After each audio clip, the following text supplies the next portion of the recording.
Back to my channel. അസ്സലാമു അലൈക്കും. ഇന്ന് ഞാൻ വന്നിട്ടുള്ളത് ഒരു അടിപൊളി സീ ഫുഡ് സലാഡുമായിട്ടാണ്. ഇതിന് വേണ്ട ഇൻഗ്രീഡിയൻസ് എന്തൊക്കെയാണെന്ന് നോക്കാം. ഇവിടെ ഞാൻ എടുത്തിട്ടുള്ളത് കൂന്തളും ചെമ്മീനുമാണ്. ഇത് രണ്ടും ഉപ്പ്, മഞ്ഞൾപ്പൊടി, മുളക് പൊടി, കുറച്ച് ചിക്കൻ മസാല, കുറച്ച് ഗരം മസാല, വലിയ ജീരകം, മല്ലിപ്പൊടി ഇതെല്ലാം ഇട്ട് ഒന്ന് മാരിനേറ്റ് ചെയ്ത് വെച്ചതാണ്. ഇതിലേക്ക് ആവശ്യത്തിന് അതായത് ഒരു 1/4 കപ്പ് വെളിച്ചെണ്ണ എടുത്തിട്ടുണ്ട്. പിന്നെ ഇതിലേക്ക് വേണ്ടത് മയോണൈസ് ആണ്. മയോണൈസ് ഞാൻ മന്തിൻ്റെ റെസിപ്പിയിൽ മയോണൈസ് ചെയ്തിട്ടുണ്ട്. അത് ഞാൻ ഡിസ്ക്രിപ്ഷനിൽ ലിങ്ക് കൊടുത്തിട്ടുണ്ട്, അത് ചെക്ക് ചെയ്യാം. പിന്നെ നമുക്ക് കുറച്ച് ക്യാബേജ് വേണം, അല്ലെങ്കിൽ ലെറ്റ്യൂസ് ലീഫ് എടുക്കാം. ഞാനിവിടെ ക്യാബേജാണ്, അതും ചെറിയ ഇലകൾ നോക്കിയിട്ടാണ് എടുത്തിട്ടുള്ളത്. പിന്നെ ഒരു 5-6 വറ്റൽമുളക് ഒന്ന് ചതച്ചെടുക്കുക. പിന്നെ കറിവേപ്പില, ഒരു 3 പച്ചമുളക്, അത് കൂന്തളും ചെമ്മീനും ഫ്രൈ ചെയ്യുന്ന സമയത്ത് ഒന്ന് ഇട്ട് കൊടുക്കാനാണ്, ആ ഫ്ലേവർ ഒന്ന് കിട്ടിക്കോട്ടെ വിചാരിച്ചിട്ട്. അപ്പോൾ എല്ലാം കൂടെ കൂട്ടി എങ്ങനെ ഒരു സലാഡ് പ്രിപ്പയർ ചെയ്യാമെന്ന് നോക്കാം. ഇവിടെ ഞാൻ ഇരുമ്പിൻ്റെ ചട്ടിയാണ് വെച്ചിട്ടുള്ളത്. ഇതാവുമ്പോൾ കുറച്ച് എണ്ണ യൂസ് ചെയ്താൽ മതി, അതും നമുക്ക് പെട്ടെന്ന് ആയി കിട്ടും. അതിന് വേണ്ടിയിട്ടാണ് ഇരുമ്പിൻ്റെ ചട്ടി യൂസ് ചെയ്തത്. അതിലേക്ക് കറിവേപ്പില, പച്ചമുളക് ഇട്ടു. ഇതൊന്നും നിർബന്ധമില്ല. പിന്നെ ചെമ്മീനും ഇങ്ങനത്തെ കൂന്തളൊക്കെ ചെയ്യുന്ന സമയത്ത് കറിവേപ്പില, പച്ചമുളക് ഇട്ട് കൊടുത്താൽ നല്ലൊരു ഫ്ലേവർ കിട്ടും, അതിന് വേണ്ടിയിട്ടാണ്. എന്നിട്ട് ഞാൻ ആദ്യം ചെമ്മീനാണ് ഒന്ന് ഫ്രൈ ചെയ്തെടുക്കുന്നത്. ചെമ്മീൻ കൂന്തളൊക്കെ ചെയ്യുമ്പോൾ കുറച്ച് സമയം കുക്ക് ചെയ്താൽ മതി. ആ ഒരു ഒതൻറ്റിക് ഫ്ലേവർ കിട്ടണം എന്നുണ്ടെങ്കിൽ നന്നായിട്ട് ഫ്രൈ ചെയ്തെടുക്കരുത്, കുറച്ചൊന്ന് കുക്ക് ചെയ്തെടുക്കാം. ചട്ടിയിലേക്ക് ഇട്ട ഉടനെ തന്നെ അത് ഇളക്കുകയും ചെയ്യരുത്. കുറച്ച് സമയം ഒന്ന് റെസ്റ്റ് ചെയ്യുക. ഒരു 2-3 മിനിറ്റ് കഴിഞ്ഞതിന് ശേഷം ഒന്ന് ഇളക്കി കൊടുക്കുക, എന്നിട്ടൊന്ന് കുക്ക് ചെയ്തെടുക്കുക. ഞാനിവിടെ ഏകദേശം റെഡിയാക്കി എടുത്തിട്ടുണ്ട്. നമുക്ക് ഇത്രയും മതി, അതാണ് ഞാൻ പറഞ്ഞത്. അതിൻ്റെ ആ ഒരു ഒതൻറ്റിക് ഫ്ലേവർ ഉണ്ടല്ലോ, അത് പോവരുത്. അപ്പോൾ ഈ സലാഡ് നല്ല ഫ്രൈ ആയാൽ സലാഡ് ടേസ്റ്റ് ഉണ്ടാവില്ല. ഇങ്ങനെ തന്നെ ചെയ്യുക. കുറച്ച് സമയം അതൊന്ന് കുക്കായാൽ നമുക്കറിയാമല്ലോ, ആ ഒരു സമയത്ത് ഇതിനെ കോരി മാറ്റാം.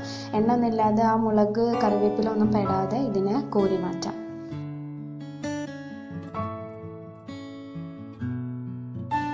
ഒന്ന് ഇതേപോലെ ഒന്ന് തട്ടി കൊടുത്താൽ മതി, ആ ഓയിലൊക്കെ ഒന്ന് പൊയ്ക്കോളും. എന്നിട്ട് അതിനെ നമുക്കൊരു ബൗളിലേക്ക് മാറ്റാം. അങ്ങനെ ചെമ്മീനായിട്ടുണ്ട്. ഇനി ഈ സെയിം ഓയിൽ തന്നെ ഞാൻ കൂന്തലൊന്ന് കുക്ക് ചെയ്തെടുക്കാൻ പോവാണ്. ചെറിയ തോതിൽ ഒന്ന് ഫ്രൈ ചെയ്തെടുക്കാം. കൂന്തൽ ചെയ്യുമ്പോൾ ശ്രദ്ധിക്കേണ്ടത് അത് നന്നായിട്ട് പൊട്ടിത്തെറിക്കും. അതുകൊണ്ട് ഇത് അടച്ച് വെച്ചിട്ട് വേണം എപ്പോഴും ചെയ്യാൻ. ഇനി ഇത് നേരത്തെ ചെമ്മീൻ ചെയ്ത പോലെ തന്നെ ഒന്ന് ചെയ്തെടുക്കാം. കൂന്തൽ ചെയ്യുമ്പോൾ അത് നിങ്ങൾ കഴുകി കഴിഞ്ഞിട്ട് അതിനെ ഊറ്റി വയ്ക്കുക. അതല്ല എന്നുണ്ടെങ്കിൽ കൂന്തലിൽ നിന്നും ഒരുപാട് വെള്ളം ഇറങ്ങും. ഇതിപ്പോൾ അല്പം വെള്ളം മാത്രമേ ഇറങ്ങിയിട്ടുള്ളൂ, ഞാനത് ഊറ്റി വെച്ചിരുന്നു. ഈ സ്റ്റേജ് എത്തുമ്പോൾ പൊട്ടിത്തെറിക്കാൻ തുടങ്ങും. അതുകൊണ്ട് ഞാൻ ഇതിനെ അടച്ച് വെച്ച് ഫ്രൈ ചെയ്തെടുക്കാൻ പോവാണ്.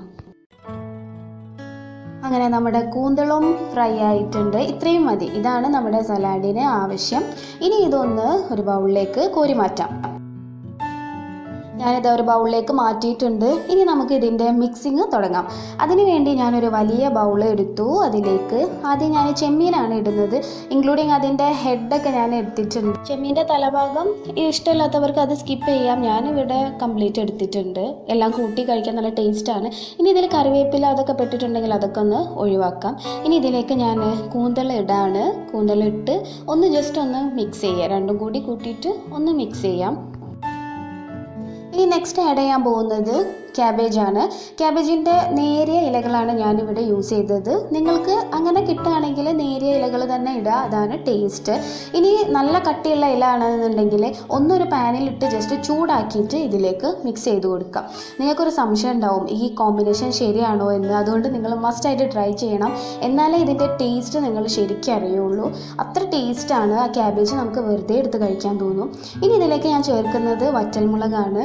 നമ്മുടെ എരിവിനനുസരിച്ച് പച്ചമുളക് ചേർക്കാം. ആ കുഞ്ഞിക്കായ് വരുന്നത് എൻ്റെ മോളാണ്, ആൾക്ക് ക്യാബേജൊക്കെ ഭയങ്കര ഇഷ്ടമാണ്. അപ്പോൾ അത് എടുക്കാൻ വേണ്ടിയിട്ട് വരാണ്. ഇനി ഞാൻ ഇതിലേക്ക് കുറച്ച് മയണൈസ് ചേർക്കുകയാണ്. ഇത് നിങ്ങളുടെ ആവശ്യാനുസരണം ചേർത്ത് കൊടുക്കുക. ഇനി മയണൈസ് വേണ്ട, ഇഷ്ടമില്ലാത്തവരാണ് എന്നുണ്ടെങ്കിൽ നിങ്ങൾ ഒരല്പം യോഗട്ട് ചേർത്ത് കൊടുക്കുക. അതും നല്ലൊരു കോമ്പിനേഷൻ തന്നെയാണ്. മയണൈസ് ഇട്ടതിന് ശേഷം നന്നായിട്ട് മിക്സ് ചെയ്യുക. എല്ലാ ഭാഗത്തും ഒരേപോലെ എത്തണം, അതിന് വേണ്ടിയിട്ടാണ്. എല്ലാ മസാലയും എല്ലാം നന്നായിട്ട് പിടിക്കണം. അങ്ങനെ നിങ്ങൾ നല്ലപോലെ മിക്സ് ചെയ്ത് കൊടുക്കുക. എന്നും ഒരേ സംഭവങ്ങൾ ചെയ്യാതെ അല്പം ഡിഫറെൻ്റ് ആയിട്ട് ചെയ്തു കൊടുക്കുക. എപ്പോഴും കഴിക്കുന്ന സംഭവങ്ങളൊന്നുമല്ലല്ലോ, ഇടയ്ക്ക് നമുക്ക് ഒരു വെറൈറ്റി ഒക്കെ ആവാം. കുട്ടികൾക്കൊക്കെ വളരെ ഇഷ്ടപ്പെടും.